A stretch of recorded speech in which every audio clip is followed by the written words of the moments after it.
Pro.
I'm gonna try to, my Wi-Fi card might have worked. I'm gonna try to call it.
That's right. Well said. That's a huge, huge issue.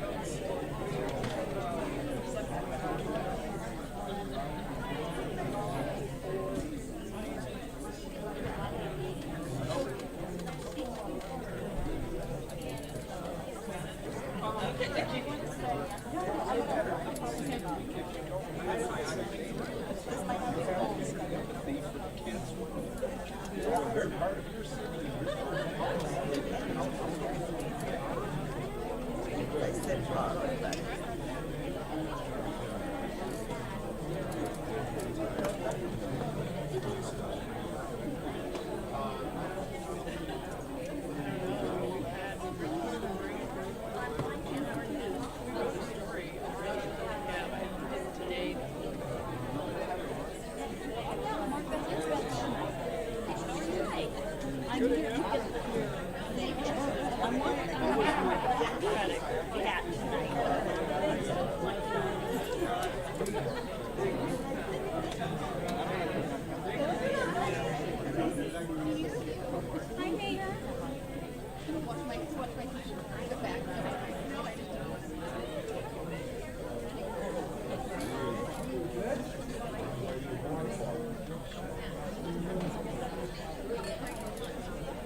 get ready to start in a couple minutes, so if our candidates can have a seat, we will be getting started soon.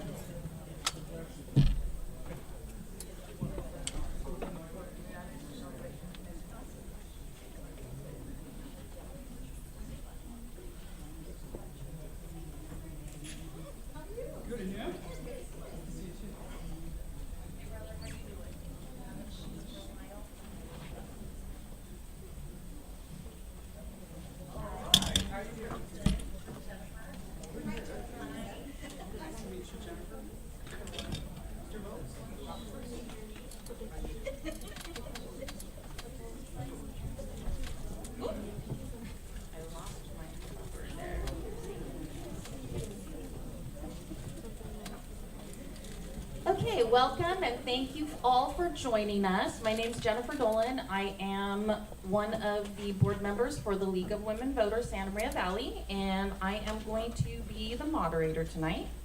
So I wanted to just talk a little bit about the league and our format before we get started. If you just are joining us, we do have translation available, so if you do need that, Yvette is right back there in the back. You can see her for a headset. Okay, so again, welcome, and I would like to, before we get started, thank all of our sponsors. We have them displayed up behind us, and we really appreciate all of the strong support we've had from throughout the community this year. I will talk a little bit about all the things we have outside, membership information, nonpartisan information about voting, etc., and I'll talk a little bit about that at the end. So as far as our format goes, the League of Women Voters kind of has a normal format. The League of Women Voters, a nonpartisan political organization, encourages informed and active participation in government, works to increase understanding of major public policy issues, and influences public policy through education and advocacy. The League does not support a specific party or specific candidates, although obviously many of our League members are very involved in the political process, and we do encourage our members to support the candidates of their choice. The League does not take a position. Tonight we are here for the Santa Maria City Council candidates for the 3rd and the 4th District, and we will be going through those in the following format. Each candidate will have 3 minutes to introduce themselves and explain why he or she is running, followed by each candidate having 2 minutes to address 2 different questions. We will rotate who we start with, the answers, as we go through so that everybody gets a chance to answer first. Following our 15-minute intermission break, hopefully many of you will have questions. The questions need to be submitted in writing, and we do have 3x5 cards, so if anybody needs those cards, or if you want to grab one right now, we can have somebody come by and drop one off so that you can write down your questions as you're listening. Some of the rules for our questions, we do like them to be the type that can be answered by all of the members. Those that are specific or seem to be attacking one or another candidate are not allowed. Obviously, profanity and other types of kind of vitriol are also not allowed. So once we have collected these, we will sort them out and try to get to as many questions as we can. Because especially we have such a nice large audience, which is exciting, but if you could hold your applause and indications of yes, I agree, no, I don't agree during the candidates' talking points. Remember that they are under a time limit, so if you start clapping and you can't hear what they're saying, you are using up their time. So if you could please hold all of that until the end. Let's see. Did I forget anything else? Okay, well again, thank you and welcome. Again, I would like to thank all of our candidates for running. We are very fortunate in Santa Maria in our area to have so many people that are interested in serving our community. All right, are we ready? Ready. Okay. So we are going to start out, and I think I am going to start over here with Ms. Soto. So the first 3-minute period is for each of you to introduce yourself. The timers who are seated right here at the front will have a 30-second, a 15-second warning, and a stop. At the stop sign, I will pop up and cut you off. So that's kind of how it works. So Ms. Soto, if we could go ahead and start with you. Your 3 minutes starts now. Great. Good evening, and thank you all so much for being here. Thank you to the League of Women Voters for hosting us this evening. Again, my name is Gloria Soto, and I'm a proud Santa Maria product. I was born and raised here, born to immigrant farm-working parents who taught me the value of hard work and determination. Growing up, I remember the struggles that my parents faced trying to find adequate, affordable housing for us, difficulties putting food on the table, and also making sure that I had an adequate education. I am proud of the sacrifices that they made because thanks to them, I'm able to have this privilege of being able to run for an elected office. I see this as, again, a great privilege and something that I don't take lightly. I have been in the nonprofit sector since I graduated college. I breathe and live our community and hope to be of service, continue to be of service to others. I serve on the board of directors for Future Leaders of America, a tri-regional organization. I also, I'm on the board of directors for the Fund for Santa Barbara and have served on their grant making committee, which has given me the opportunity to connect with a vast number of different community-based organizations that are striving to create a social change here locally, make a social impact. And through my work with the grant making committee, I was able to have an understanding of the vast needs of our communities. And again, as someone who was born and raised in Santa Maria, someone who has deep love for our community, I want nothing more than to see our community thrive and succeed. I want to make sure that my story, my success, my privilege of being able to run for an elected office is not the exception, but the rule for all young people that are coming before me. And the only way we can make that happen is by creating systematic change. And I hope to be able to do that serving on our city council. Thank you.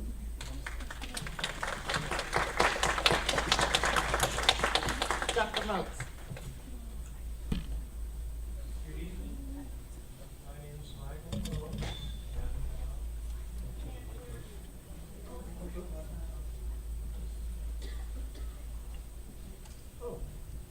Well, I forgot to turn it on.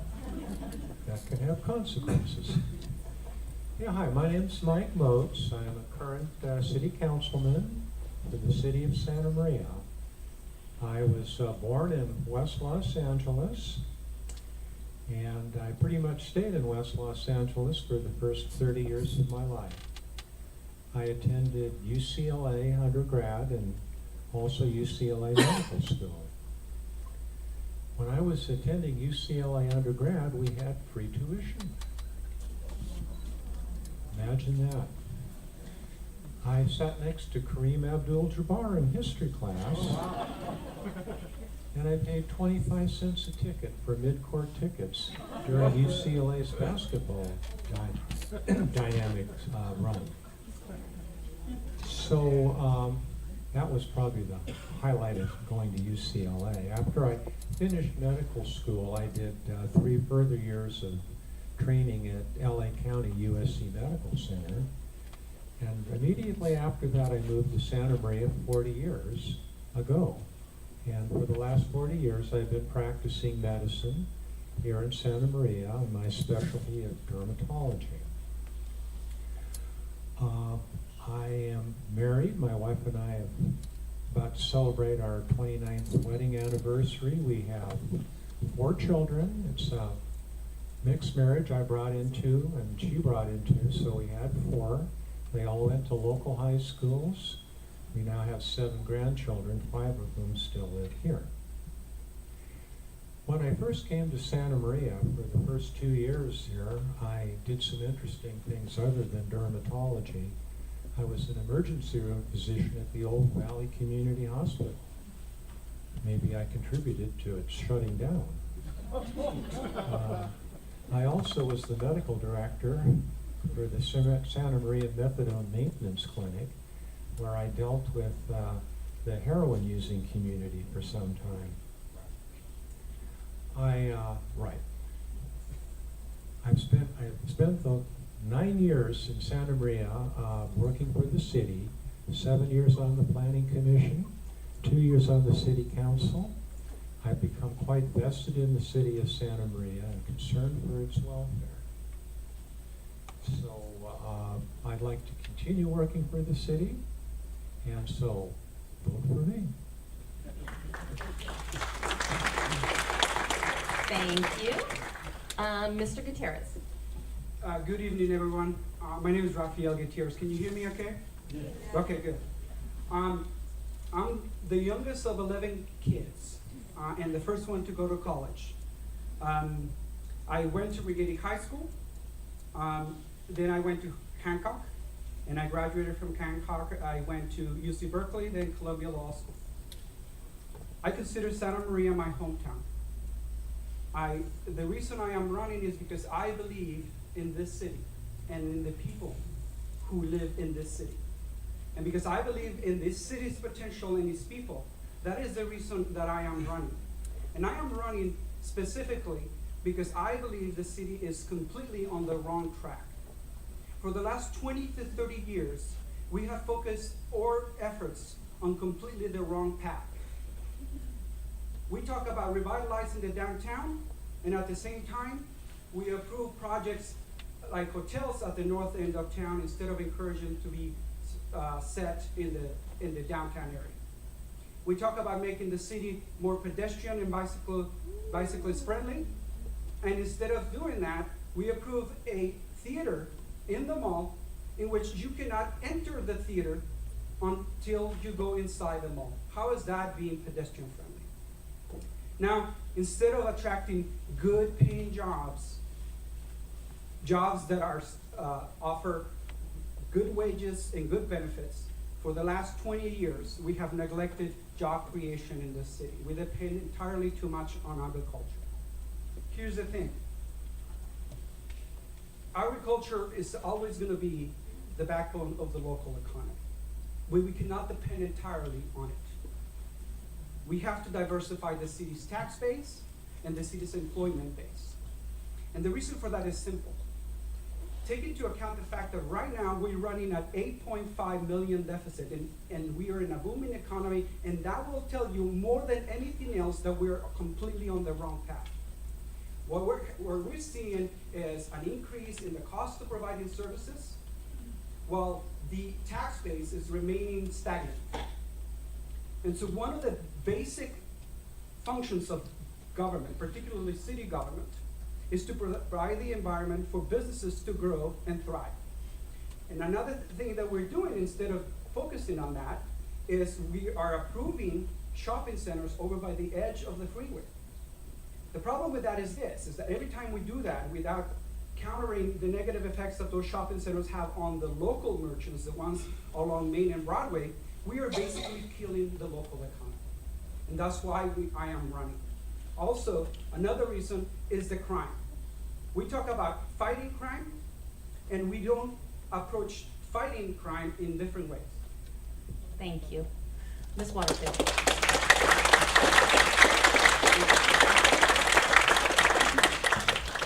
Good evening, everybody. I want to thank, first of all, the League of Women Voters and all the sponsors for hosting this event. You guys always do a great job, and I just really appreciate getting involved and getting everybody involved. My name is Etta Waterfield, and I was elected to the Santa Maria City Council in 2014. As an elected official, I serve on various other boards, alternate members of the Santa Barbara County Association of Government, the APCD, which is the Air Pollution Control District, the Multi-Jurisdictional Solid Waste Group, and LAFCO. I am currently the executive director of the Santa Maria Police Council, which is a nonprofit organization that was established in 2005. And the reason for this organization, it was a group of citizens that wanted to make sure that our public safety, particularly our police department, had the equipment, the funds, and the materials to be able to protect themselves as they went out and patrolled the city. We fund them, which our city budget cannot afford the outside budgeting for these type of equipments. Our first item that we purchased for our police officers were for the taser guns. And so we wanted to make sure that each officer had a taser gun as they went out. These are local citizens that put their own personal money, private money, into public safety to make sure that we have a good and strong police force. Prior to that, I worked for more than a decade with the Santa Maria Valley Chamber of Commerce and the Economic Development Association, which was the EDA, in creating this in economic development. While I was there, I was involved in creating the Central Coast Regional Technology Alliance, which was a predecessor of the organization of the California Space Authority. And that organization paved the way for the commercial launching of commercial space flights. My opponent says that we do not bring high technology jobs to the area. We certainly do. You can't get higher technology coming to Santa Maria with the Lockheed Martins, the Martin Marietas, and those others that have been converted into other industries in creating private industry to launch commercial space launches out of Vandenberg Air Force Base. And that was something that I was very much a part of back in the 1990s. We did a great job in providing those high-paying jobs which are now converted statewide to through the state of California. Along the way, I've given my numerous personal time to community projects, serving on the City of Santa Maria Planning Commission for 11 years, the Santa Maria Police Advisory Council, the Santa Maria Fair Park Board member, which I was appointed twice by Governor Schwarzenegger. I've been a past board member for PCPA Foundation. And as you can see, I am invested in this community, and I will continue to be invested in this community in the city of Santa Maria. My husband and I have 3 children and 11 grandchildren. Thank you very much. All right, so the candidates were provided with a couple of questions for them to start out with. So our first 2-minute response is going to come from Dr. Moats. What is the top challenge facing the city of Santa Maria, and what is your proposed solution? Well, I think the top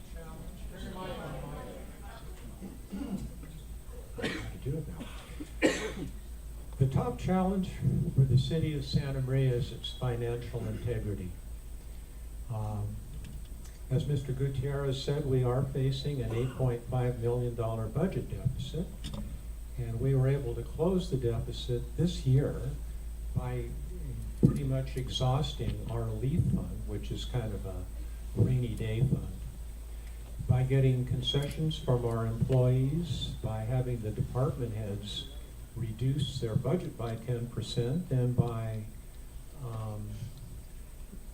not filling unfilled vacancies. And this is not a sustainable way to run a city. And this is true despite the fact that our income's going up. Our sales tax revenue's going up, our transient occupancy tax is going up, our property tax is going up. We're even doing well on the non-hazardous impacted soils. So why is it that we're running a budget deficit despite the fact our income's going up? And the problem lies completely on the shoulders of our liabilities with the retired people in the past who are getting pensions administered by CalPERS. Every year, CalPERS seems to be increasing the requirement for pension funding by $1 or $2 million. And I'm not blaming CalPERS. This is a kind of a legacy problem. And how are we going to solve it? We're going to solve it by passing Measure U. Measure U is vitally critical to the welfare of the city of Santa Maria. Great benefit will come to us if it passes, and we'll be in deep trouble if it fails. Perfect. Thank you very much. Mr. Gutierrez, same question. What is the top challenge facing the city of Santa Maria, and what is your proposed solution? I believe that economic viability of the city is in danger. And I believe that is the biggest challenge the city is facing. And the reason for that is this. The economic viability of the city affects every other aspect of the city's life. It affects crime, because one of the major drivers of crime, we know, is poverty. And then if we don't have the tax base to support providing essential public services like police, then we're not gonna be able to guarantee public safety. So economic diversity, economic growth should be the city's priority, but it should not be the only priority. It should also be combating crime, and combating crime through innovative approaches like community policing. And I agree with Dr. Mose that one of the ways that we're gonna solve this problem is actually by taxing, increasing the sales tax, apparently. But here's the problem. We are having to increase the sales tax during an economic time when we not only are experiencing a booming economy, but we just approved a brand new shopping center. We're building brand new neighborhoods on the west area of Santa Maria. And how is it that we came to this point? I'll tell you how. We have disinvested completely in the city. We are not investing in making this city attractive. If you go to the average person on the street, they will tell you that there are not enough jobs. And that is backed up by statistics that show that in the Central Coast, Santa Maria is the city with the highest rate of unemployment. That I'm not making that up. That's a fact. Here's another thing. We are not encouraging enough companies to come and provide 21st century jobs, and we must do that. Thank you. Ms. Waterfield, let me repeat that once more. What is the top challenge facing the city of Santa Maria, and what is your proposed solution? Well, in hearing what Dr. Motes and Mr. Gutierrez just spoke about, the number one component for combating all this would be public safety. If you don't have good public safety in the city of Santa Maria, you do not have a good quality of life. You will not bring jobs to the Central Coast, nor to the city of Santa Maria. One main component that is very darn interesting that my opponent is so unaware of is that he doesn't realize that we fight with the state all the time. Sacramento has taken $55 million from the city of Santa Maria, just the city of Santa Maria alone. So we have to become very innovative in having to make up those expenses. So while we're doing that, we're working on public safety. We built a state-of-the-art police department. We're doing enterprise services within our police department with our server farm, with our IT. We have municipalities, we have clients, we have businesses paying us for their dispatch service to host their farms. You talk about innovative. We've done so many things, but my opponent is very unaware because he's never been involved with the city of Santa Maria. He's never been at any of the community meetings when it comes to deciding what needs to be done, how do we do it, where do we get the money, and who's gonna pay for it. Measure U is one of the opponents that is one of the propositions that we must pass because of Sacramento and the $55 million that they have taken away from the city of Santa Maria. That affects every person within the city of Santa Maria, not just one segment, but everybody, all the way from housing to everything that you need to live.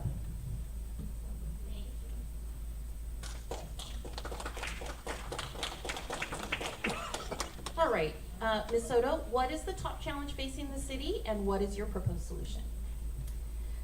One of the top challenges that I believe our city is facing is a lack of affordable housing. Here in the city of Santa Maria, we have a 3 to 5% vacancy rate. Homes are going up for sale for $389,000. Rent for a 2-bedroom apartment is going for $1,900 a month, and families are earning less than $56,000 a year. In order for families to be able to stay up afloat, if they were to be working a minimum wage job, they would have to work 2 minimum wage jobs full-time to be able to cover the expenses, to be able to live here in our community. And even though people say that here in Santa Maria, we are the most affordable city in the Central Coast, they are correct, but they also have to look at the income, the median income that our families are making here locally.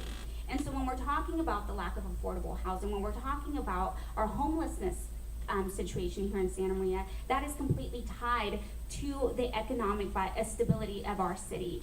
if there are folks who are houseless and they are sitting outside of businesses, our businesses are not going to thrive. They're not going to be doing well. And so when we're talking about helping our neighbors, this means not just doing it because it's the moral right thing to do, but also because, again, it is a business plan. It's a business model that works. And so along with that, we also need to make sure that we are supporting our young people and their families. Here in Santa Barbara County, we have one of the highest youth incarceration rates. 5 out of 1,000 youth are being incarcerated here, and that's not okay. And so when we're talking about changing the outcome for our community's future, we need to invest in all of our families, we need to invest in our youth, and we need to be helping our neighbors.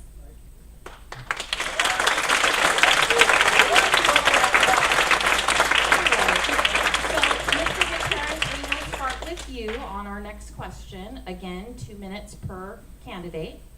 What makes your district unique, and how will proceeds from Measure U, if it passes, be used to improve your district? Well, to begin with, I'd like to say that I don't pretend to know what my opponent is doing. I think on my own. I guess I gotta turn it on. So here's the thing. My district, as you know, District 4, the one I'm running in, is one of the largest in the city. It has the largest number of eligible voters and the largest number of registered voters.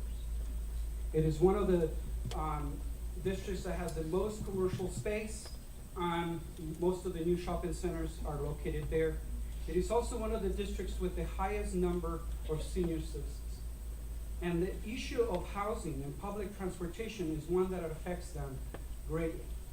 I think that most senior citizens in my district want to be able to stay in the home where they live or move to some other place that's more affordable and age in place. And the current policies pursued by the city are not making that easy. They also, I believe, would like to be able to take public transportation, but not just take public transportation anywhere, but actually have places to go. So that's why one of my priorities is to actually concentrate on revitalizing the downtown, to offer more places for not just the senior citizens, but for young people, for young families, because we need to have, as a community, what I call the heart, a place where we can commune with each other. And the downtown is the perfect place. Historically, we obviously destroyed most of the historic buildings there, but I believe that we need to focus on that, because in order for us to attract better paying jobs and companies that pay those salaries, we need to show to those companies that we are willing to invest ourselves in the city. And we're not doing that now. Ms. Waterfield, what makes your district unique, and how will proceeds from Measure U be used, in your opinion, to improve your district? Well, Jennifer, we may be a new district, but Santa Maria, we are still one community. We will not be divided. There's a misconception about the Santa Maria districts, and on June 15th, 2017, we came as a council united and making sure that we did not become divided in the city of Santa Maria. So the city council decided that we will govern at large, considering the needs and interests of the entire community. The city council wishes to remain united with service to the community. Any member of the city council will help anyone in the community who calls or contacts them. Customer service is the priority. Resources will be allocated based on the needs and the expertise of the entire city of Santa Maria. And I've got to say this, one more time. We may be a new district, but we're not going to become a divided city. We have never become a divided city. I can tell you that each city council person and the mayor has always had an open door to their office or to their telephone. Shoot, on my city council card, I have my personal cell phone number. So So if anyone can't get a hold of me, it's not because of me, because I'm not accessible. It's because they haven't tried hard enough. City Hall has always been open to each and every individual. I serve city members, or I serve constituents right now across the board, from the north, south, east, west. And I will continue to do that. If you want to talk about my district, you know, you have Ellen Hancock, you have the hospital, you have the Enos Ranch, you have all these things, but I look at the entire city as one whole, and I cannot be put in a geographical area.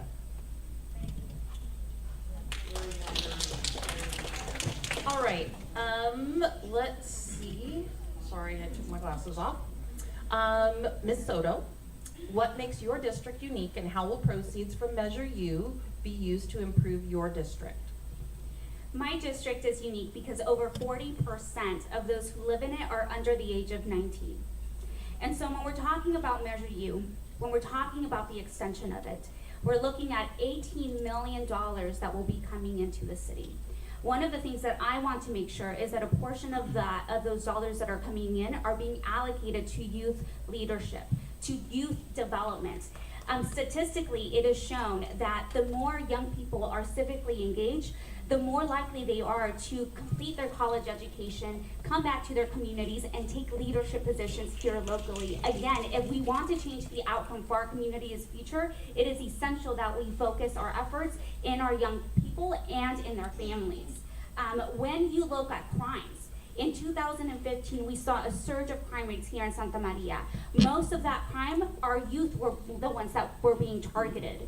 And 75% of all crimes that are committed by those who don't have a high school degree. And so when we're talking about lowering criminal activity in our community, when we're talking about creating economic stability, we need to invest in our young people. And it's essential that we invite them to the table. In Santa Barbara, they have a youth council committee. Why isn't it that here in Santa Maria, we can't have that?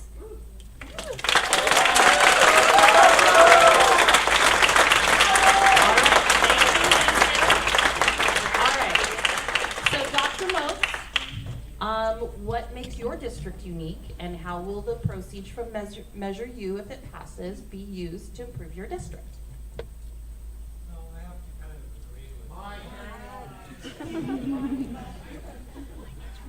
I have to agree with Councilwoman Waterfield about this one, that it's the general belief of the city council that we govern for the benefit of the entire city. And we weren't real happy about balkanizing our community in the first place. There wasn't a whole lot of support from the city council for districting, but we were kind of forced into districting because of a law called the California Voters' Right Act and the threat of litigation that we'd probably lose and would cost us a whole lot of money. Even so, the districting only succeeded by a 3-2 vote. And if you'll notice, I have the biggest district geographically.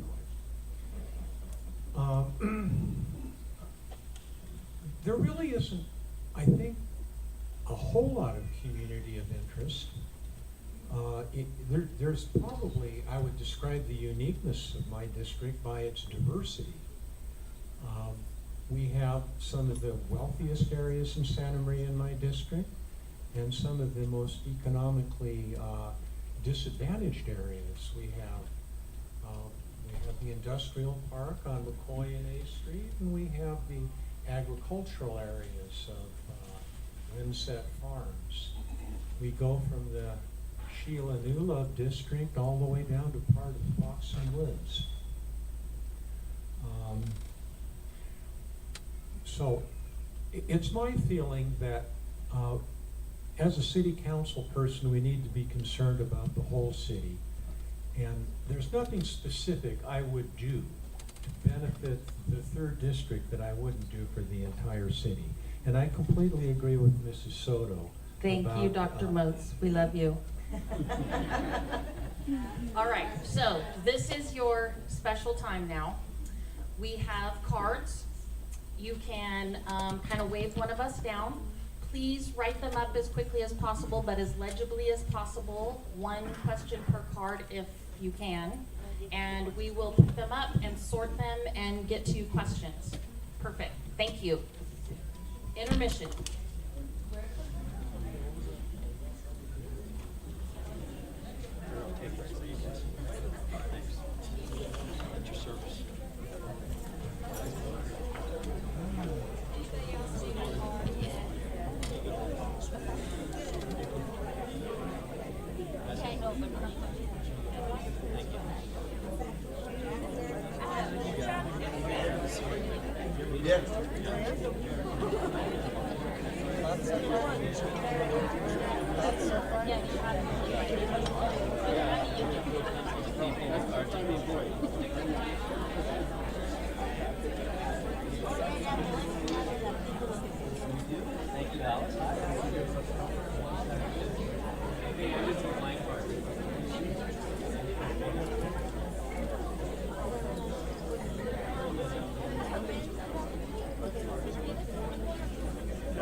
No, I think it's one of the ladies. Oh, I didn't know if you needed to come by or anything. Oh, no. No, I'm okay. You're streaming it? No, I understand that the Wi-Fi and the internet here is difficult to stream with, so I'm recording it and I'll put it on later. Oh, okay. For the Times or? No, the public access. Oh, okay, nice.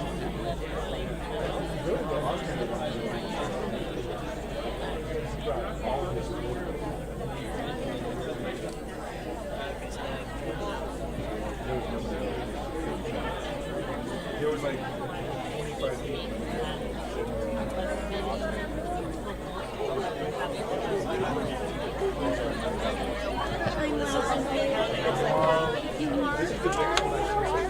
Last chance to card. Hi, what's that? How are you? Good to see you. You too. Welcome back to the air. Yes. How's that going? You don't my picture is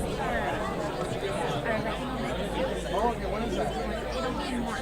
Okay.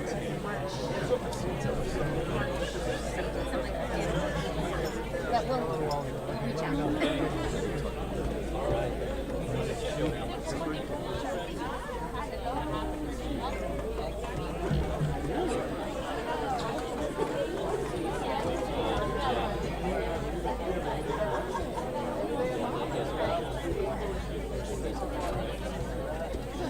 We could do it, but he might get in trouble.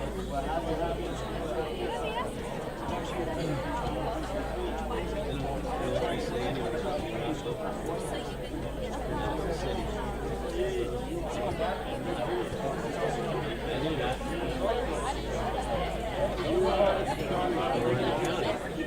Because you're witnessing the political process.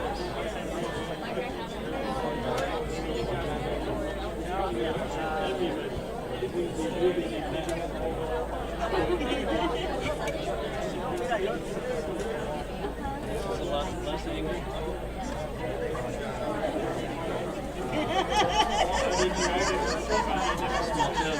That'd be nice because they gotta live with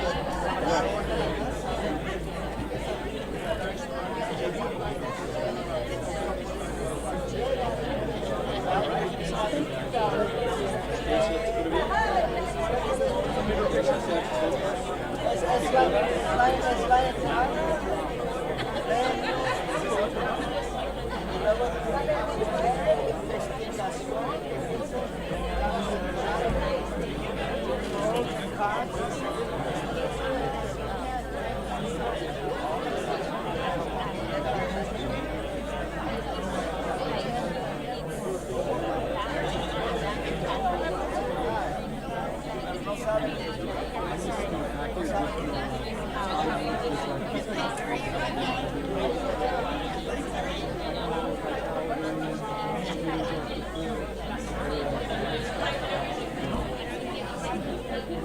What's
school going like?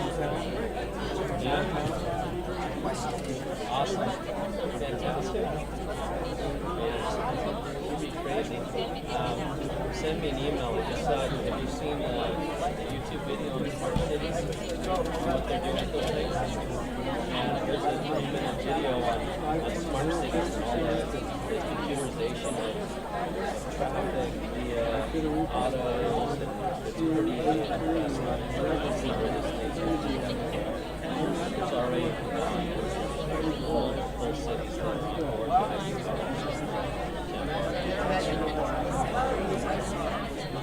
But telling my kids that doesn't realize so skills that, you know,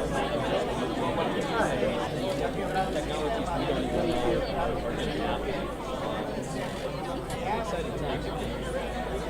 Well, go to work. Where are you going? Yeah. Where are you at? Are you in town? Are you in Molly?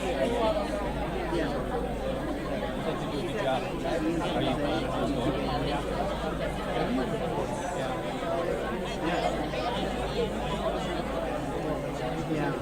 All right. Perfect.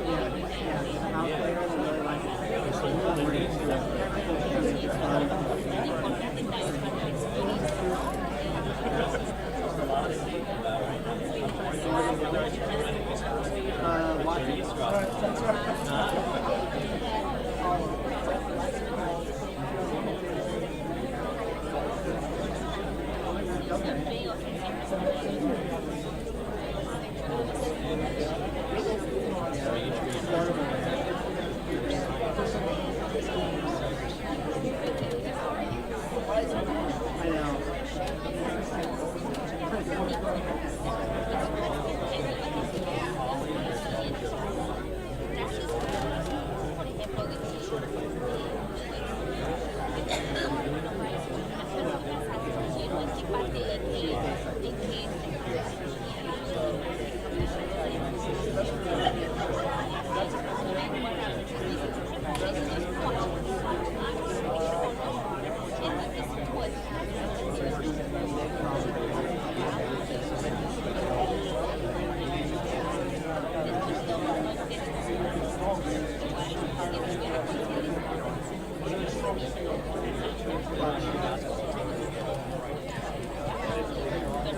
you.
Does it give you an idea, like you're running a shot? The clip is going to stop? So then what do? Just wait for the ball to stop again? It's too bad. Yeah, this is actually the first time I'm using this. So far, so good.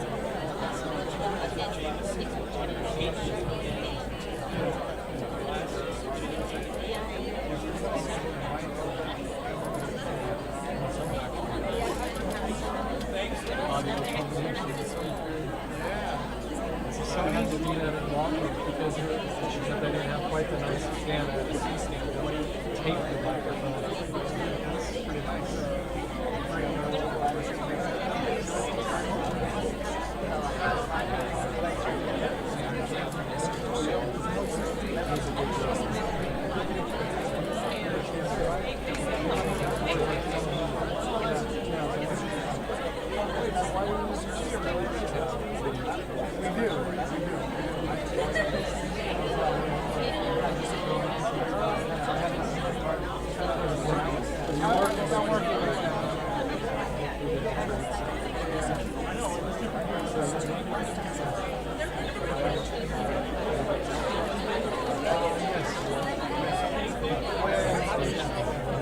My daughter should be watching me because she's a second experience. Oh, wow. So she can pick up word out.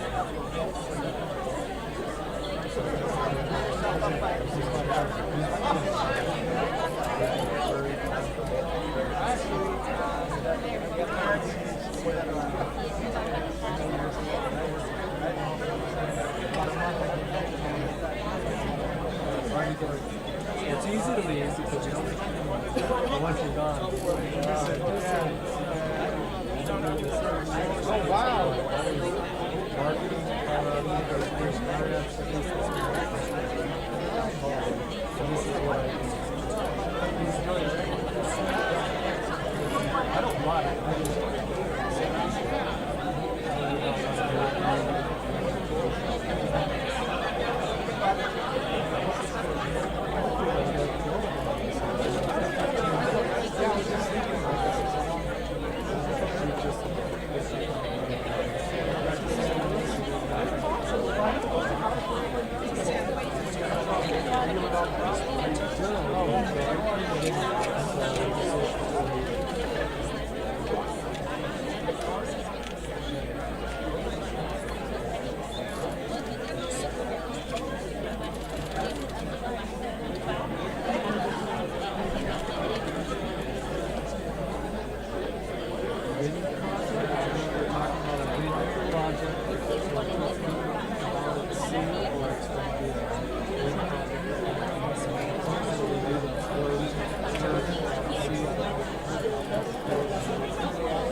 You know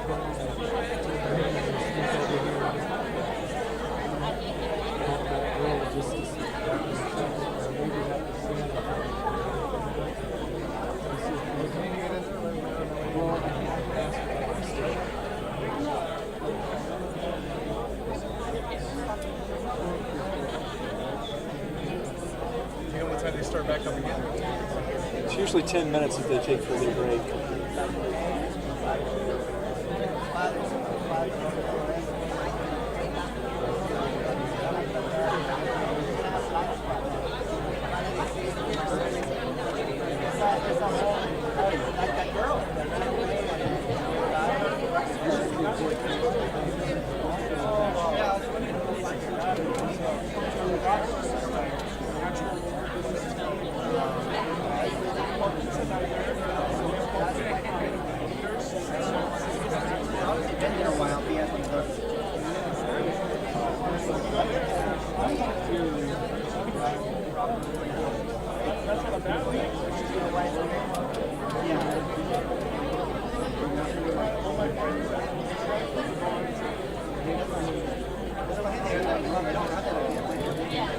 All right, you guys, so we are going to get started again momentarily.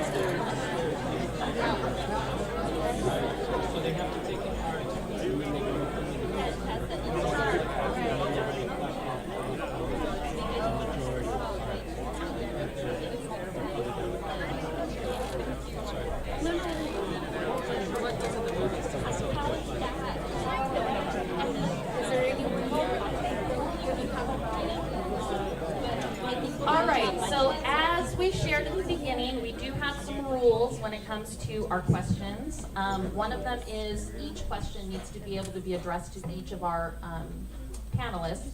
So again, we have a finite amount of time, so if everyone could please hold their applause until after the end, that means that we can get to more questions. If we can't do that, then there will be fewer questions asked. We will try to get to 5 or 6 different questions, but again, we need to leave 8 minutes for each question so that each person has a chance to answer completely and that we have a fair, yes. All right, so we will be starting with, who did I leave off with? Do I remember? Oh, I think I start with Ms. Waterfield. You're the only one that I didn't start with. Yes. Okay, perfect. All right, so we had quite a few questions that had to do with housing and the homelessness problem. And so we kind of combined that one. What ideas do you have specifically for working on the affordable housing and homelessness issue that continues to face our community? And I'll read it before each of you answers. So 2 minutes, thank you. Okay, I can tell you what we are doing in regard to affordable housing. In affordable housing, we have built numerous farm worker homes within the city of Santa Maria. We have, in the city of Santa Maria, 36% of our low-income affordable housing just in the city of Santa Maria. So when you become when you are the largest city of Santa Maria, you are going to provide the largest amount of housing to the city of Santa Maria as well. We're also including affordable housing as the mobile homeowners units as well, because these people are just very vital group of people that when a spouse dies, they are one retirement or one paycheck away of going into homelessness. So we've acquired a grant, and a part of that grant is that we're going to do preventive homelessness for people who are in the homes currently right now. We're working, I'm on the board with Home for Good, which is a nonprofit organization through the United Way. Home for Good is a great organization that will provide the transition of a homeless person into a home for good. Of course, there are going to be requirements that you have to have in regards to maintain a house and being able to go into one. We also work with Good Sam, we work with the Salvation Army for the homeless as well. And so this is something that I can't see this is something that are always continued to working with the homeless and with the affordable housing. You talk about affordable housing. This is something that's going to shock you. We've got a new development on Depot and Main Street. It's for about 75 units. That affordable housing, because of state mandate, is going to cost $37 million to build. That's about $335,000 a unit. So there's a lot of components that go into this. Thank you. Ms. Soto, ideas for working on improving housing and affordable housing and reducing the homeless problem in our community. I understand that our city has been trying to be proactive in coming up with solutions that have to do around homelessness and the lack of affordable housing. But when over 23% of Santa Marians are still living in poverty, it's not enough. When I drive by Main Street and Broadway and I see people that are living on the streets, it's still not enough. And so I believe that there's a lot more that we can do. Inclusionary housing ordinances that pressure developers to sell an X percentage of newly developed homes under the fair market value is one of the solutions, as well as having rent control here in the city of Santa Maria, which I know will be coming down the pipeline through through this November if it passes through the state. And so, as well as also protecting our mobile homeowners. I know that the city of Goleta has put in place an ordinance that would make it difficult for mobile homeowners to be displaced. For instance, if a mobile home park were to close, they would have to pay a relocation fee to all of those who live in there. And so in a city where 5% of those of units are mobile homes, it's important that we are protecting all of them. And I agree. Home for Good is a great collaborative that is taking place here in the city, in the county of Santa Barbara. I know that there are 4 new affordable housing units that would be put in place. But again, when 23% of those who live here in Santa Maria are still living in poverty, there's a lot more than that we can do.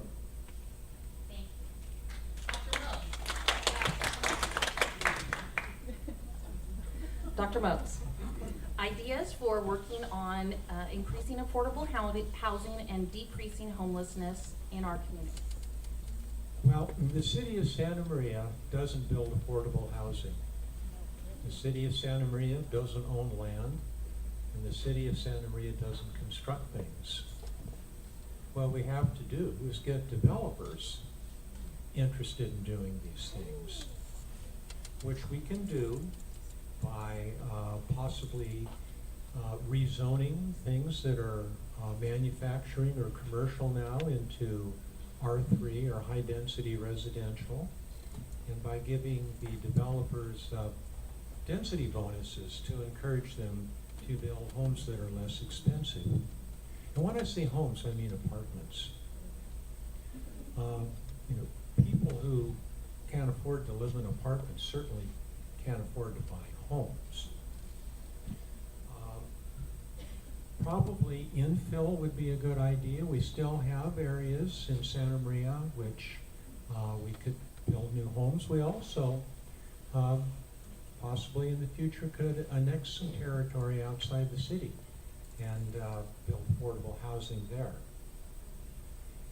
As far as the homeless problem goes, this is a real problem. And it's a problem certainly not unique to Santa Maria. It's probably much worse in Santa Barbara or San Luis Obispo. And the United Way and the city of Santa Maria are working together with the Home for Good that people have already mentioned. And we have, I think, about 85 or so unsheltered homeless people that live in Santa Maria. And Home for Good is making an attempt to relate individually with these people and get to know them and figure out their needs and try and get them transitioned into some kind of immediate housing. The most important thing is to house people immediately. Thank you.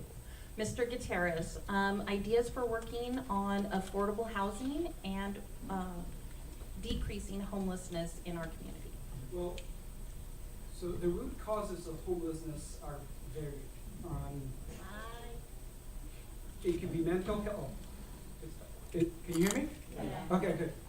The root causes, as I was saying, the root causes of homelessness are numerous. One of them is, mental health issues, drug addiction, and lack of opportunities in employment and education. Obviously, if we are going to address the issue of homelessness, we have to address all of those issues together. So when we provide housing, we also have to provide the support that the people who are getting the housing need in order to succeed, because there's no point in us giving somebody housing when they need just more than that just to hold on to that housing.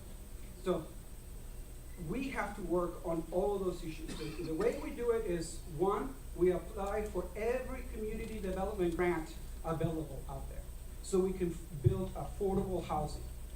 Part of the problem of homelessness is the lack of affordability in the city.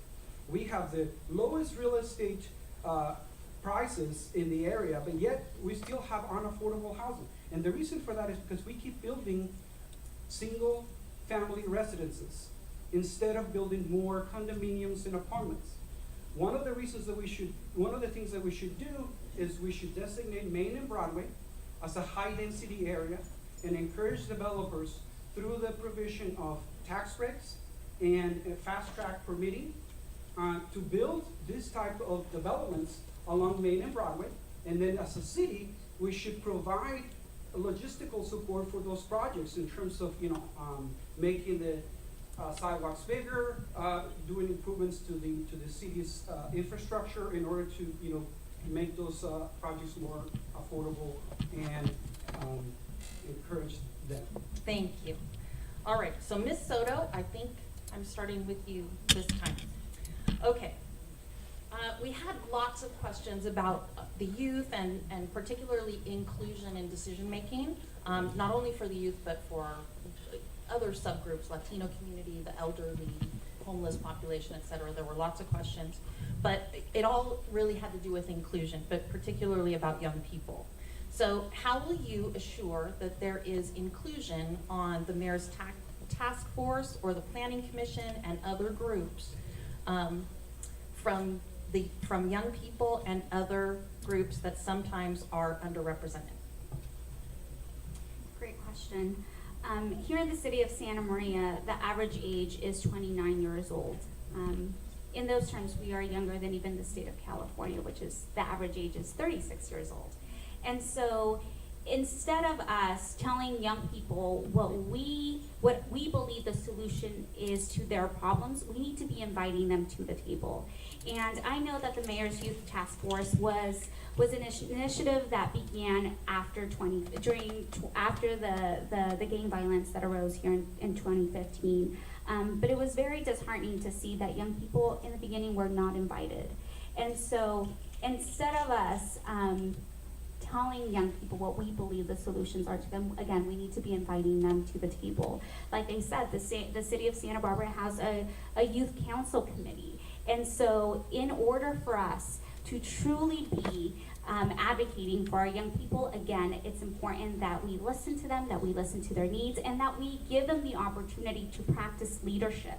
Leadership development is key. And so I know that the city has said that they're listening to young people, that they're working alongside them, that they've invited them to a couple of meetings, but it's still not enough.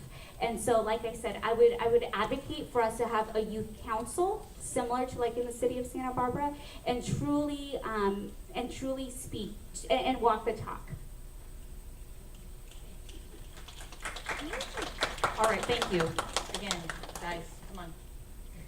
Dr. Motes, again, how will you assure that there is inclusion on decision-making bodies such as the Mayor's Task Force and the Planning Commission, et cetera, for youth or young people, but other underrepresented groups? Thank you.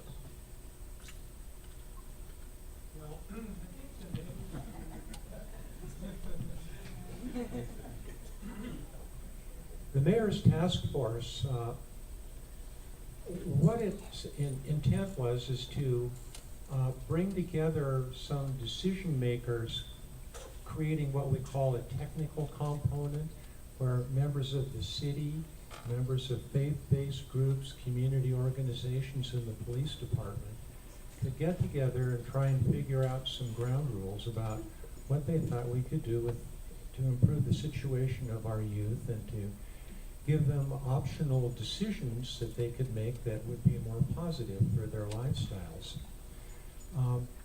I don't really see why they couldn't be included in the process. And after the decisions were made, I don't know if they've all been made, then it devolved to the actual providers of the services, such as the Boys and Girls Club or the YMCA. And I gather that certain segments of the community felt underrepresented. And I can be somewhat sympathetic to that. I think they should have a seat at the table.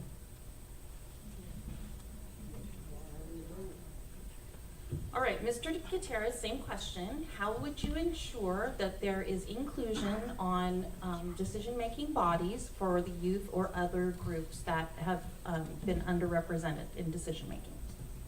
You guys are gonna find this shocking. But I think, here you go. So, as I was saying, you're gonna find this shocking, but I think we should have, council members should have office hours. Because I don't know about you, but I don't have a card for any of the current council members, so if they have their cell phone number on that card, I'm not gonna know it. So, one is first, have more access for everyone, not just young people. But on the issue of young people, here's the point of all of this. The mayor's task force was created supposedly to find a way to prevent violence among young people. And according to the most recent, one recent grand jury reports, that task force did not include the families that are affected by violence or the young people who are really the victims in most instances of the violence. So here's the thing. Are we really listening to everyone? We're not. The reality is that is one of the reasons I am running for the city council in the 4th district. Because I don't believe that the current composition of the council is responsible to the community or responsive to their needs and priorities. And that must change. We must be a city council that includes everyone. If you come to the podium and you're talking and your 2 minutes are up, the one thing you're not gonna see me do is interrupt you mid-sentence and tell you that your time is up and basically wave you away. That is not the way to run a city. The people of the city deserve better. But that's what I'm gonna do right now, is interrupt you after 2 minutes. Okay, Ms. Waterfield, same question. How would you ensure that there is inclusion on decision-making bodies for both our youth and other underrepresented groups? Well, first of all, I find it pretty interesting that my opponent, for being a lawyer, doesn't know how to use the internet. If you could look up the city of Santa Maria, you could certainly get our telephone number. And City Hall has always had an open door. We do not close. And trust me, I would love to work certain hours. I would love to work from 8 till 5 o'clock in the evening. We are 24/7, Johnny on the spot when it comes to constituents, no matter what the situation is. So I'd like to correct that one comment. The mayor's task force was set for decision makers to come in to make sure that things were set for the youth. We had Fighting Back Santa Maria at the table. We had mental illness county members there. We had hospitals there. We had the sheriff there. We had everybody within the county of Santa Barbara to work on the mayor's task views. That was part one, and that was implemented.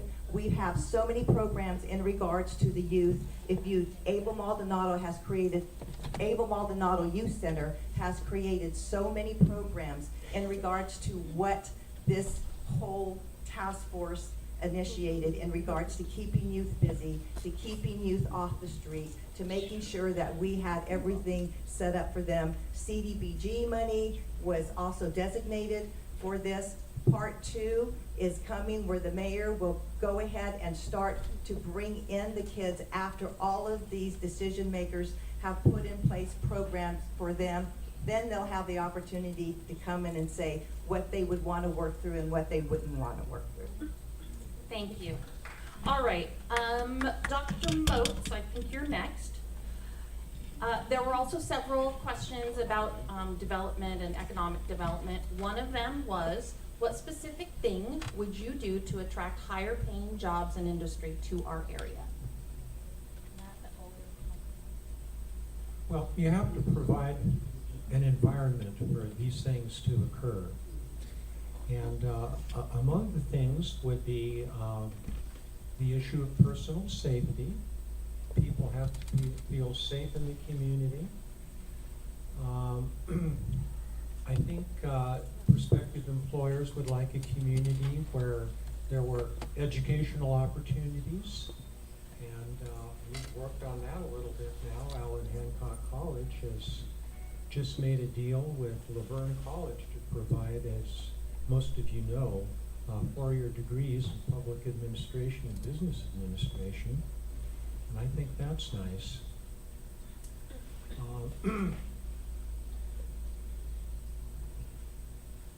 It's probably important for the city to provide an opportunity for new employers and businesses to be able to get their buildings built in a reasonably quick fashion, maybe with something like fast tracking of planning, and also to give some mitigation relief for things like traffic fees and things of that nature.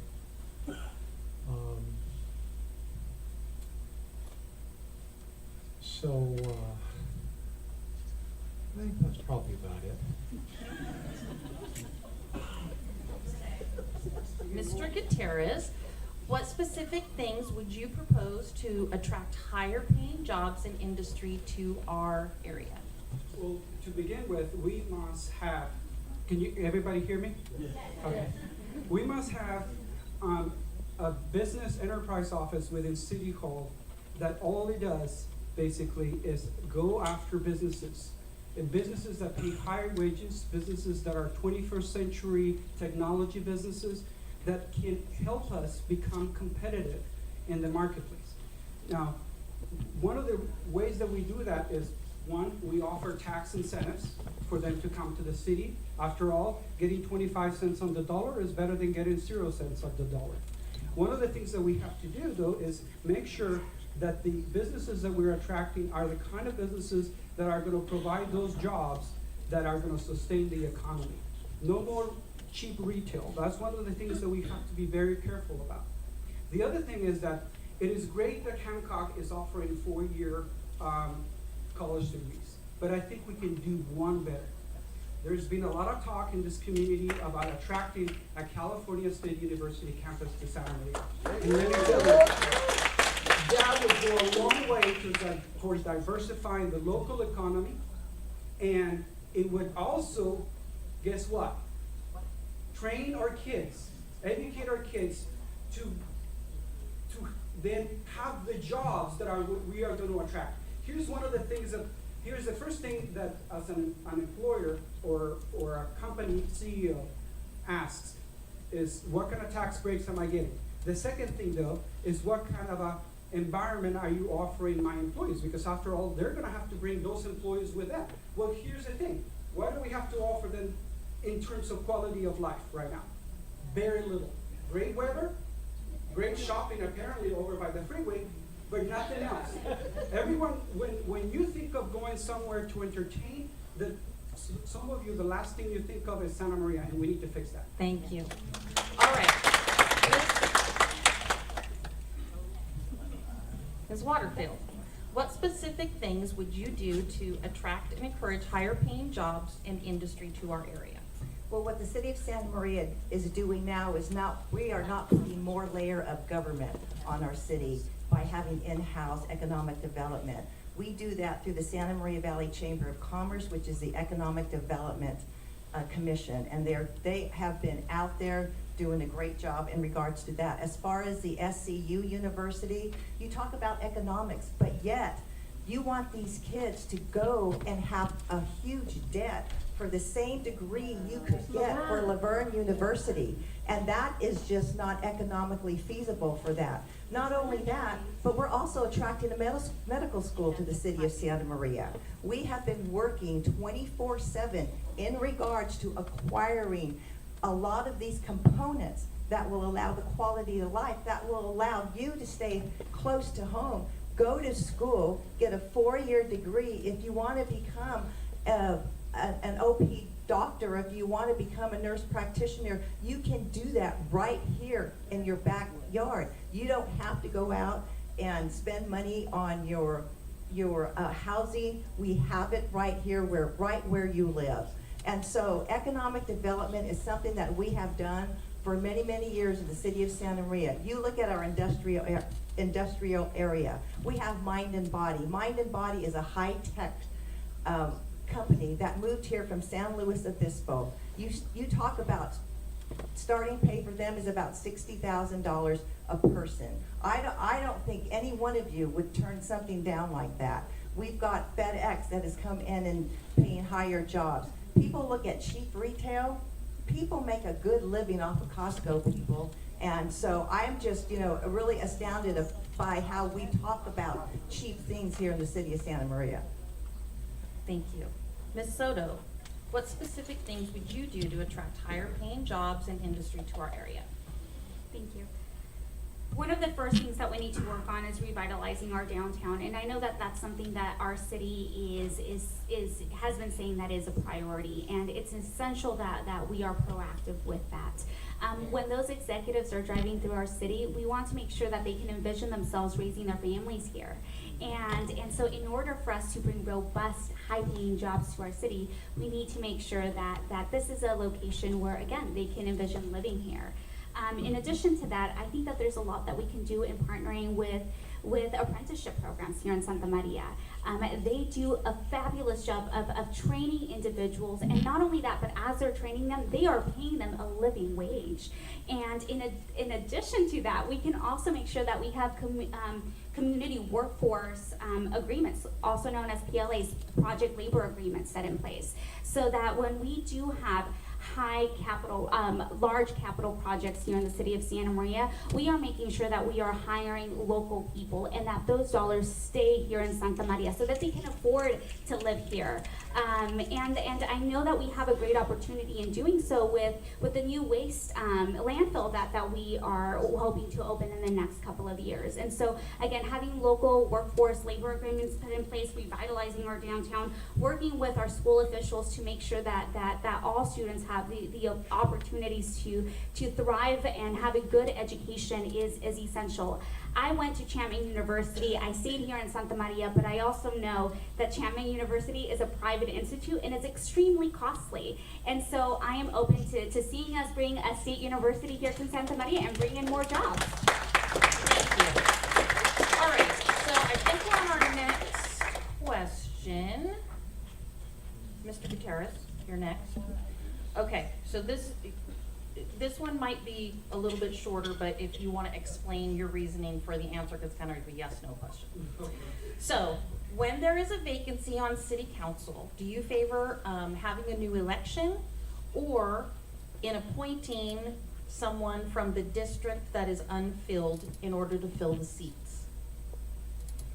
Well, I always support people having the opportunity to make the decision. So if there's ever a vacancy, I believe the city should have an election to fill that vacancy. Give the people the power.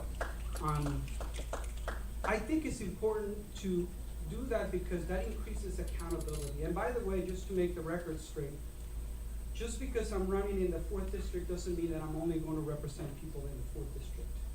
I think that as a city council member, it goes without saying that you are responsible for all of the residents. You are responsible for everything that happens in the city. The buck should stop with the city council and the mayor.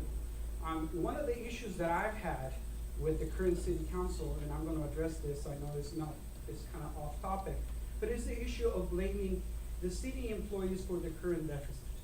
They claim it is because of unfunded pension liabilities that we're having this $8.5 million deficit.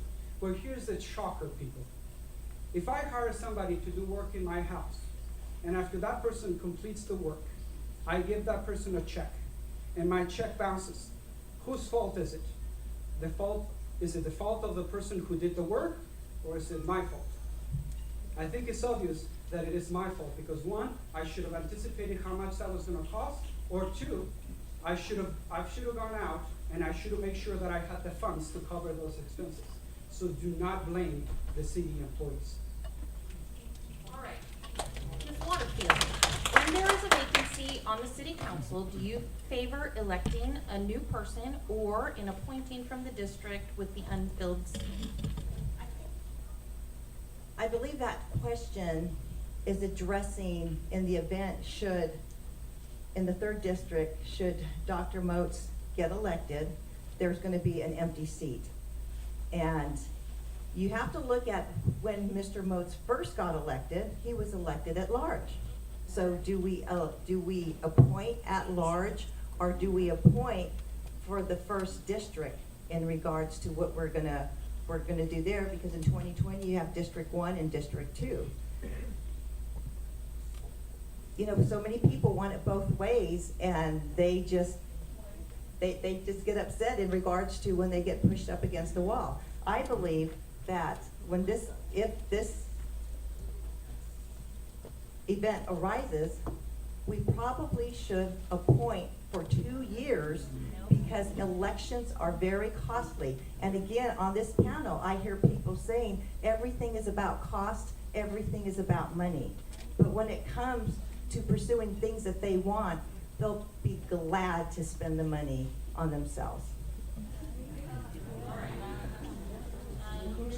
Soto, when there is a vacancy on the city council, do you favor electing a new person or in appointing from the district with the unfilled seat?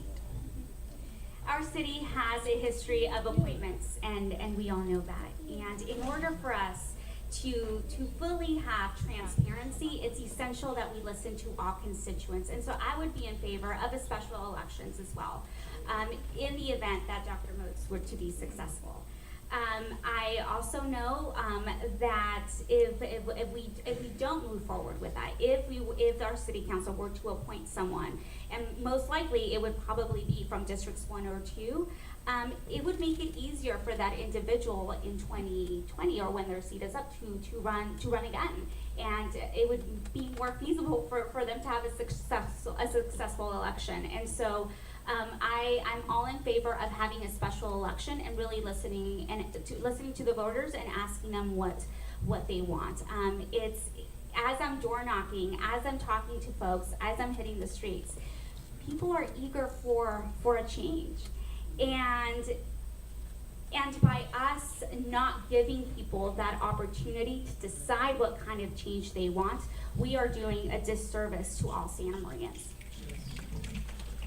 All right, Dr. Moats, when there is a vacancy on the city council, do you favor an election for a new person or an appointing from the district with the unfilled seat? Well, that's an interesting question. As Ms. Soto points out, all the precedent up to this point has been to appoint. And that's been a difficult task. There's been a lot of discord and problems with appointing people. And the mechanism for appointing them was quite bizarre the last time it happened. But we're looking at a situation where this would be a 2-year seat. And how much time would it take between the time of the election being certified in 2018 and the time someone else would be elected? You know, it could be that a campaign would occur and maybe the election would be held in the spring or the summer. And, you know, somebody might get elected for maybe only a year or a year and a half. So that's a difficulty. Bottom line is, I think I have to think about that one. Well, by the way, one other thing, Mr. Gutierrez said something about blaming the city employees for the budget impasse. I don't think anybody really blames the city employees. I think blame the past city councils. It was, I mean, it was a contract between the city and the employees, and the city has to honor the contract. Okay, I think, Ms. Waterfield, you're next. Okay.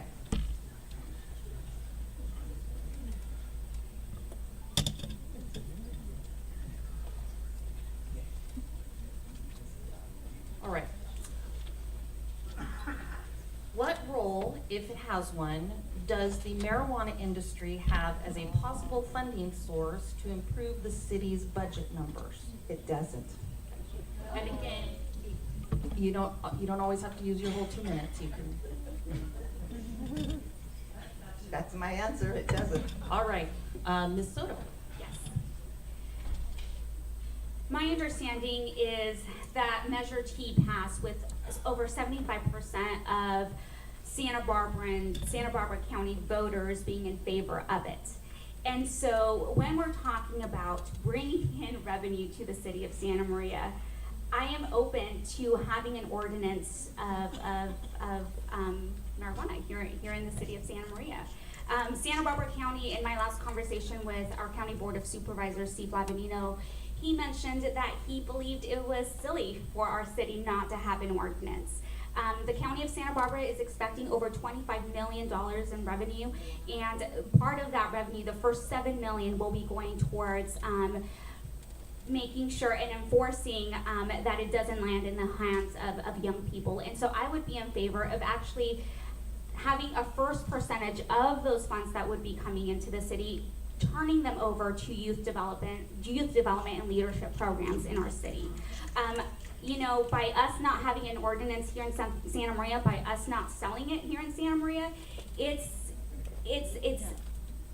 still going to be here in Santa Maria. It's just that folks are going to be going to unincorporated areas of Santa Barbara County. They will be going to San Luis Obispo County, generating revenue there, and then bringing it into our community. And so when we're talking about the cost associated with having marijuana here in Santa Maria, I mean, it's still going to be there. We're just not getting any of the revenue, and I don't think that that's very smart of us to do.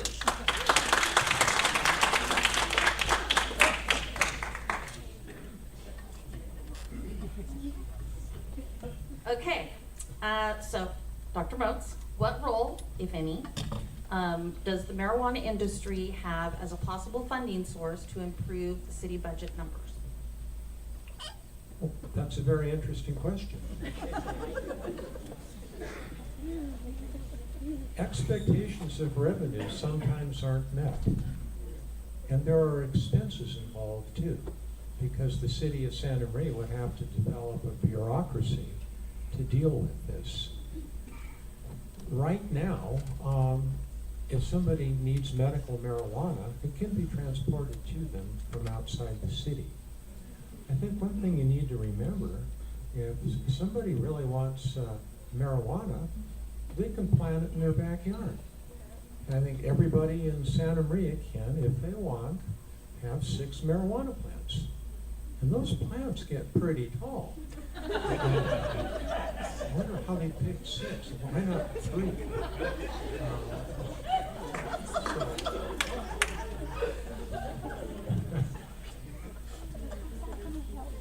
I think a measured response is probably a good idea. In the state of Colorado, where marijuana is rampant, one city didn't go with marijuana legalization. That was Colorado Springs, which is an interesting little enclave of conservative thought in a rather liberal state. But I think they're taking a wait-and-see attitude to see how the other communities do. It was Governor Brown himself that said, I don't see how adding an additional mind-altering substance into our array of things we can put in our bodies is a good idea. So, I voted against it. Inherently, I'm not a real favor of toking and getting doped up.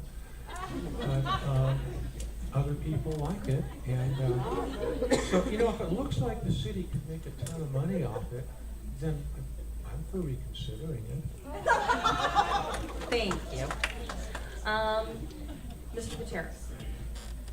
Gosh, you know, if my sainted mother may her soul rest in peace was here, she would probably won't tell her. throw this shoe at me for saying this. But here's the thing. I think my job as a city council member is not to veto voters. They've already selected and elected to legalize marijuana. I think that the best the city can do is to regulate it heavily, but to allow the sale of it, because frankly, the use and the sale of it is gonna go on. And the only thing that's gonna happen is that we as a city are gonna lose revenue. Revenue that could be used, get this, to educate our children about the dangers of drug use. How about that? We could use some of that money too to revitalize that town, okay? So we can't be, at the same time that we can't be beggars and choosers, we have to do it in a way that makes sense for the city. And we do it in consultation with nonprofits, with the various agencies that know more about, how to regulate this type of sales. And then we just regulate it. And we regulate it heavily. And when those who are selling it are not following the regulations, we shut them down. And that's it.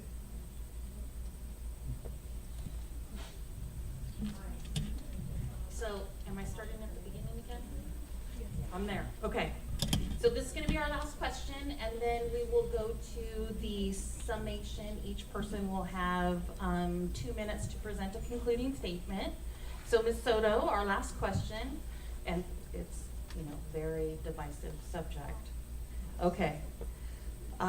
What do you think can be done to revitalize not only our downtown? A lot of the questions were about how can we just make this a better place for people to live. A lot of them were about not just, the youth and different things, but just regular middle income people. How can we make this a better place to live for those folks that want to come here and live? So revitalization, make this a better place. Okay. General. Okay. So I know that our city is we're embarking in a general plan update, and so this is a really exciting time for Santa Maria because it's an opportunity for all of us to come together and really talk about what our vision is for our community.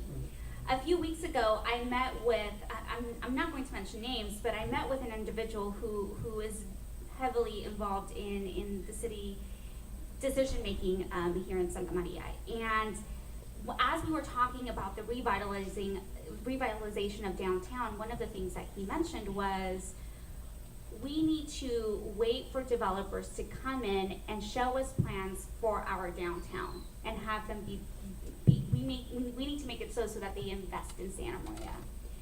And I believe Rafael said this earlier, and I agree. We need to be the first to invest in Santa Maria. We've been having multiple meetings with community members asking them what their vision is for our city. Why is it that we're going to wait and have someone from the outside come in and tell us what our city needs to look like? Santa Maria we are in what seems to be in an identity crisis. We don't know what we want our city to look like, and we need to stop, listen to our communities, invite all Santa Marians to the table and letting us know what they envision Santa Maria to be. In addition to that, I know that our city is working on in making our city more walkable and bikeable. And I know that we had a bike plan a couple of years ago, and I don't know what happened to that. I know that we are now working on a new plan, but I don't understand what happened to the first one. And so one of the things that I want to make sure is that doesn't happen again with this plan, and that we truly move forward with making this a city that's bikeable, walkable, safe for all, and that we listen to all Santa Marians, and that we truly invest in our community. Thank you. All right, Dr. Moat, what are your ideas for revitalization of our area? Well, obviously, the downtown area needs a lot of improvement. But I think if you wait another couple of months, you'll begin to see some signs of improvement. We've already approved a rezoning, and plans have been submitted. They're in plan check right now for a very nice mixed-use project on the northwest corner of Broadway and Main Street. That'll have 3 or 4 commercial establishments on the first floor and 3 stories of apartments above it. And sometimes, you know, if we get someone to go first, others will follow. And so we're kind of hoping that that'll be the first step. I tell you, I'm not really in love with Perlman Park. I don't know if you've seen Perlman Park, but it has a bizarre sculpture in it that's supposed to be a playground. And if Perlman Park, I think, were sold to a private developer, okay, well, think about it.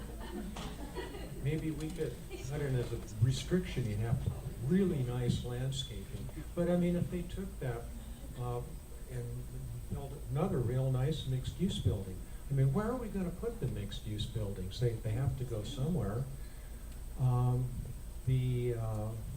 Oh, and the Town Center Mall. The Town Center Mall has a new owner. Well, probably most of you know that. And the previous Town Center Mall owner wasn't really enthusiastic to get long-term leases, so he might hamper the new buyer.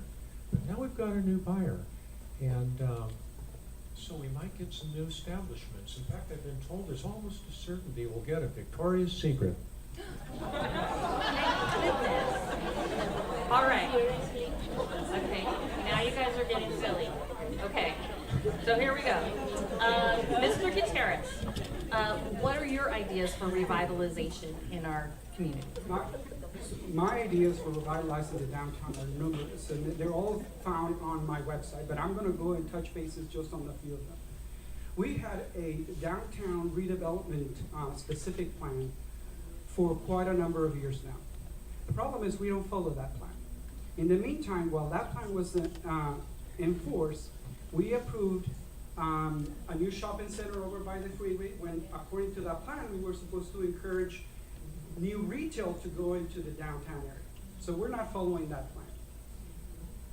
Another thing that we did is we approved the building of a theater right on the corner of Cook and Broadway a few years ago. And there's not a single entrance to that theater from the outside. So according to the plan that we had, the downtown specific plan, we were supposed to make the downtown more pedestrian friendly, more bicyclist friendly. How is that working? Another thing that we did is we approved a hotel at the north end of town. So here's what happens when we do that. Hotels were supposed to be part of the component of the downtown revitalization. Why?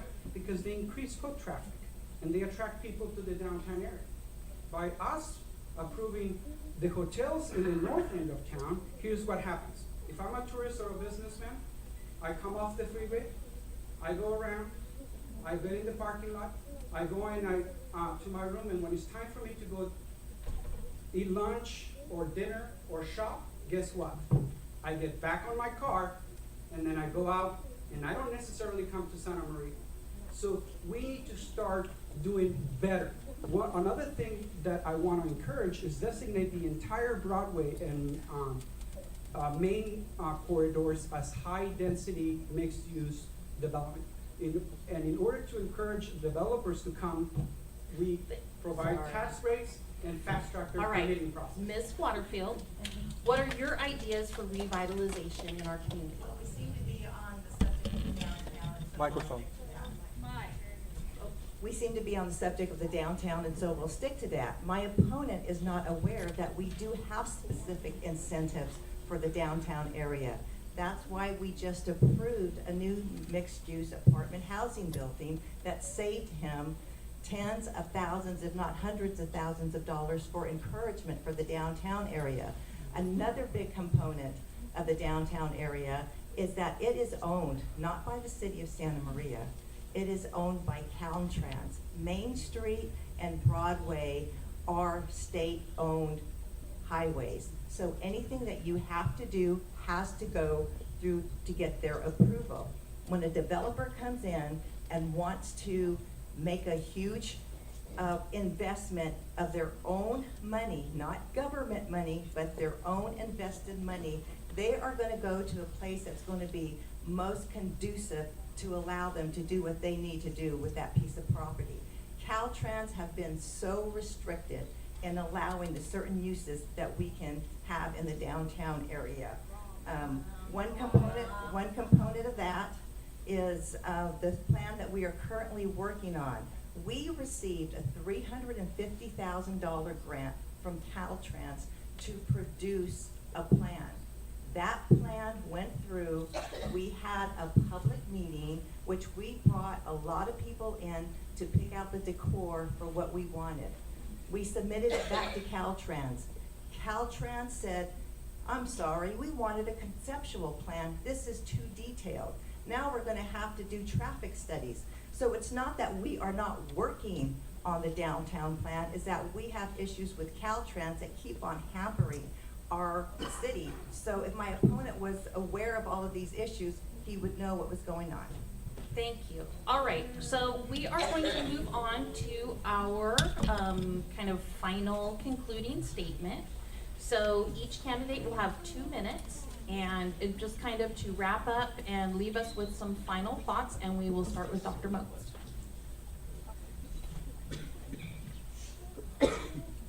Just to get off the subject for a second, I wondered, why are all those hotels going in on North Broadway? And so I've asked around, and I've been told that they're there because the people who built them felt they'd get the most profit from them there, from tourists who weren't necessarily interested in visiting the Santa Maria Valley, but who are interested in going to the beach areas and just wanted a cheap place to stay that's immediately accessible off the freeway. That's why they're there. It would be great if we could get a hotel in downtown Santa Maria. The bridge across Broadway, I think, was originally put there to be a walkway to a hotel. Wouldn't that be a wonderful place for one? So what we want to do is make Santa Maria a place where people will build a hotel in the downtown area. Boy, am I all for bicycle paths too. Has anybody tried to bicycle down either Main Street or Broadway? It's awful. I had the choice between being killed in the street or bicycling on the sidewalk and being given a citation for bicycling where I wasn't supposed to be. I just got back from a trip. I was in Germany, and I was noticing how they do bicycle paths there. The sidewalks, which are much wider than ours, are divided in half. Half's painted green, and that's where bicycles are, and half's just regular sidewalk. Woe to the person who would walk on the bicycle paths, because they don't stop for you there. But Santa Maria would be a great place to be bicycle friendly. All right, thank you, Dr. Moats. All right, Mr. Gutierrez, your concluding statements and final thoughts. So, I think we all recognize that Santa Maria has a lot of problems, but it has great potential. And one of the reasons that I'm running is because I don't think that potential is being developed. I don't think that potential is being tapped. And I think we need to work on a lot of these problems all at the same time. We cannot neglect one single one of them. All of them form part of a puzzle that makes this city. And this city has the potential to be a great city. We are the biggest city between Salinas and Oxnard. And we have young people, energetic people living here. We have an entrepreneurial class. We have to support the small businesses.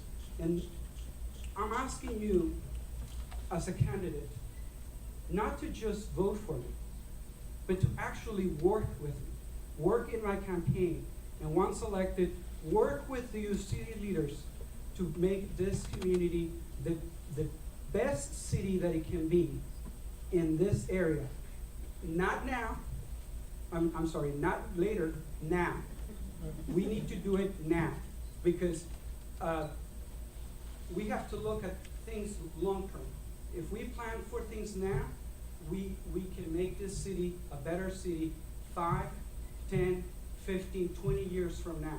And if we don't do anything at all right now, or we keep doing the same things that we've been doing, business as usual, that is not gonna happen. Imagine if we had started doing some of the things that we thought about doing, 5 years ago, 10 years ago, how different the city would look like.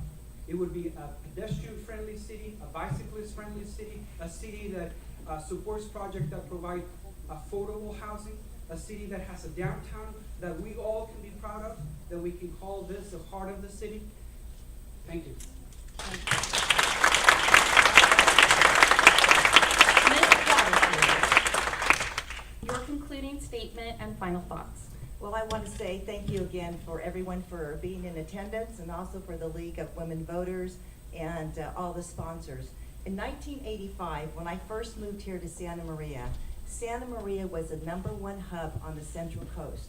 It was the #1 hub because we were the leading retail, we were the leading industrial, we were the leading technology, we were the leading in ag. We had all the components we had to make Santa Maria a great city, and it was. Then we had the downturn in the economy. The economy hit everybody hard. It even hit Vandenberg Air Force Base.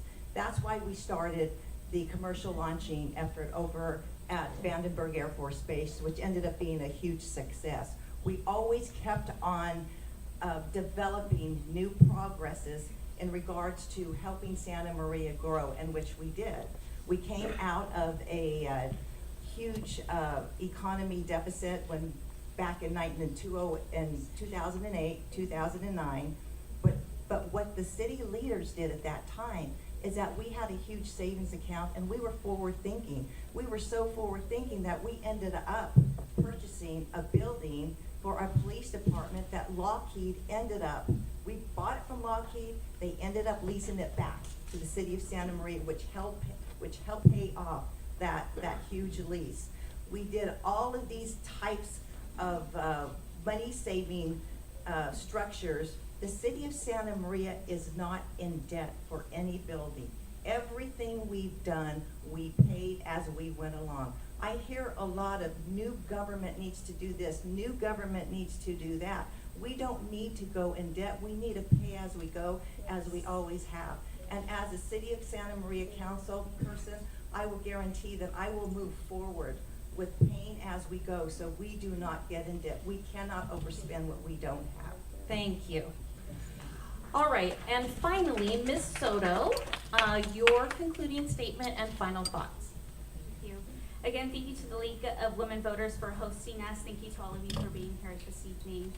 As I mentioned earlier, I am a proud product of Santa Maria. I was born and raised here. I completed my entire college education here, and I am a homeowner and resident in the Westgate neighborhood. I've always had deep love for my community, and one of the things that I want to make sure that happens this November is that we are reaching out to all Santa Marians, and that all Santa Marians are heard, all Santa Marians are spoken to, and again, that all Santa Marians are invited to the table. I want the decisions of our city government to be made hand in hand with all constituents and in full transparency. I want us I want our city government to be reflective of the kindness and compassion of everyday Santa Marians, and I feel like that's what's currently lacking, and we can do a better job of that.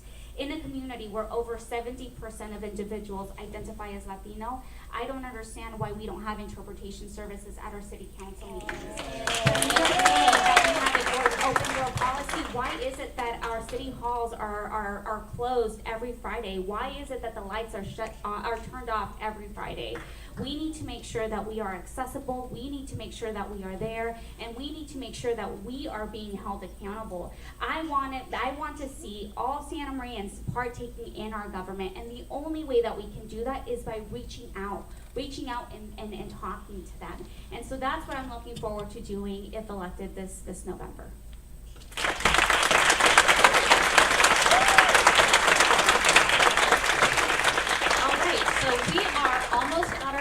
conclusion, Lisa Thornhill, our president, who's just returning from her vacation, that's why she looks so happy and healthy.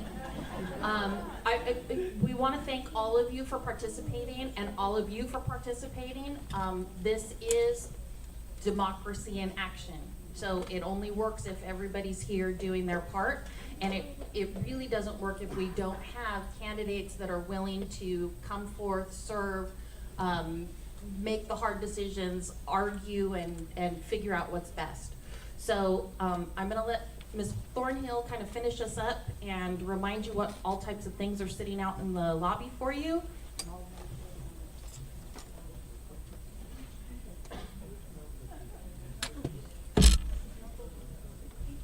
Thank you for coming tonight. We certainly appreciate that our community can share with the league to be informed voters. Our goal is to make sure everybody has the opportunity to vote, and in that voting, have the information that you need to make your vote. Our league is a local league that includes Guadalupe, Lompoc, Santa Maria. We do invite everybody and all folks to join us. We are a women and men program, so it is inclusive. We have the ability to reach out to folks, and the more that can join us and become active, the better community that we will have. And again, tonight's forum is a great example of how we reach out to get that information. We do have information and forms for membership in the lobby. So please, if you're interested, sign up so that we can contact you. We have a lot of other great programs that we are involved with. So it's not just one area specific. We have 2 more forums that are coming up on October, let's see, the next one is actually October 18th.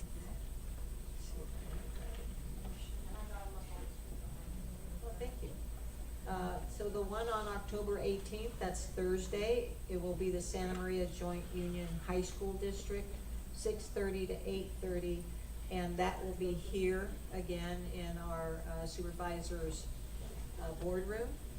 And then on Friday, October 26th, we have a Santa Maria Bonita School District candidate forum. And that will actually be at the Boys and Girls Club, which is on the northwest side of town. Our information is available on our website as well. And I think that's all the specific information. The league has switched to a much easier format for folks to be able to access registration and voter information. It includes information on where to vote and how to go about with the ballot.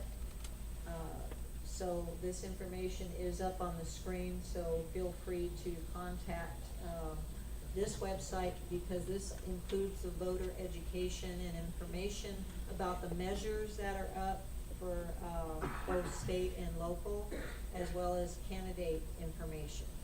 So other information that you didn't get tonight will be available.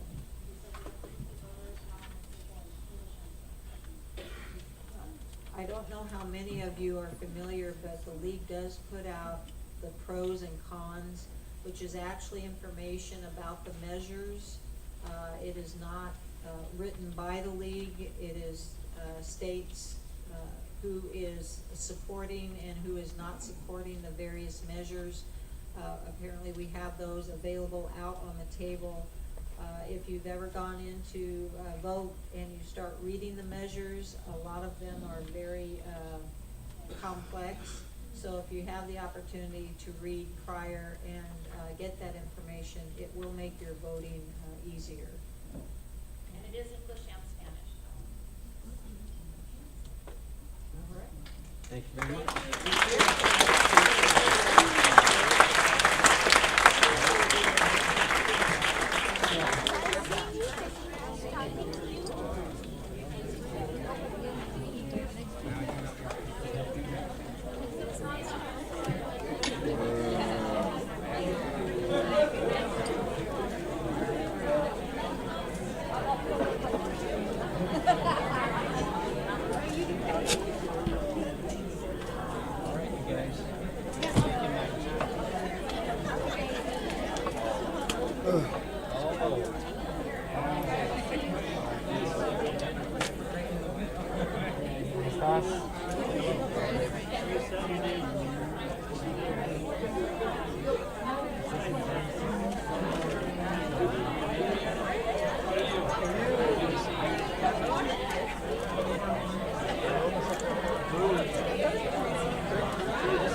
That was really nice.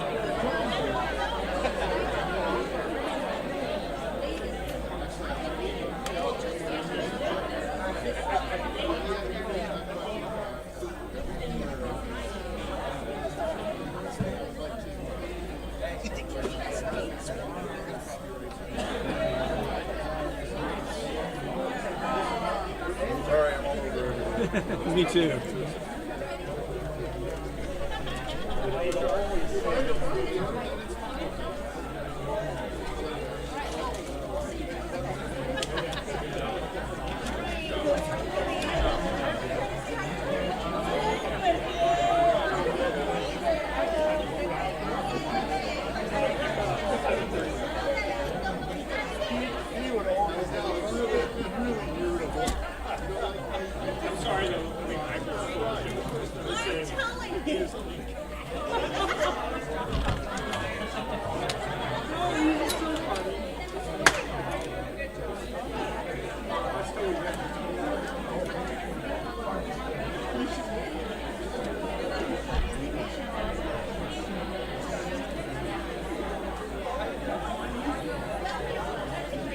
You did awesome. It's like, what is he going to say next? It's awesome.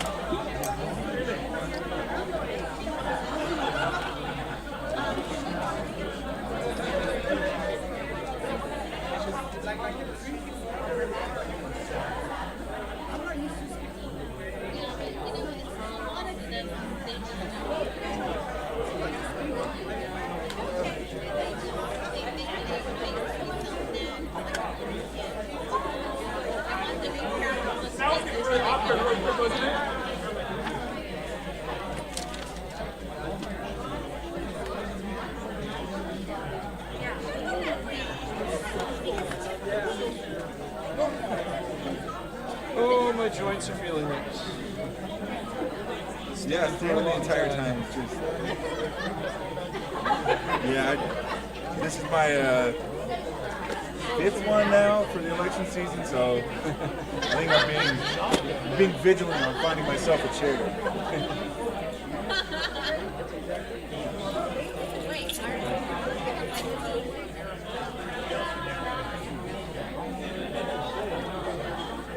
You want to drink?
I was envious of the clear picture getting in the computer screen.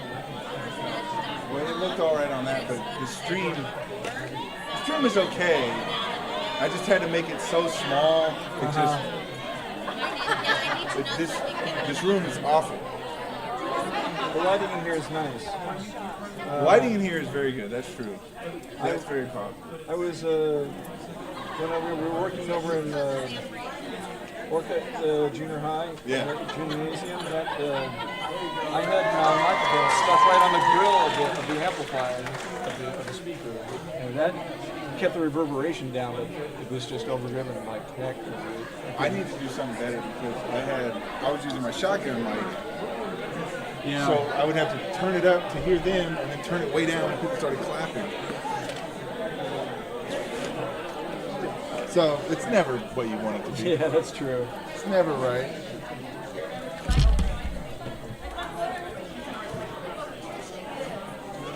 But short of taping a lav to a speaker,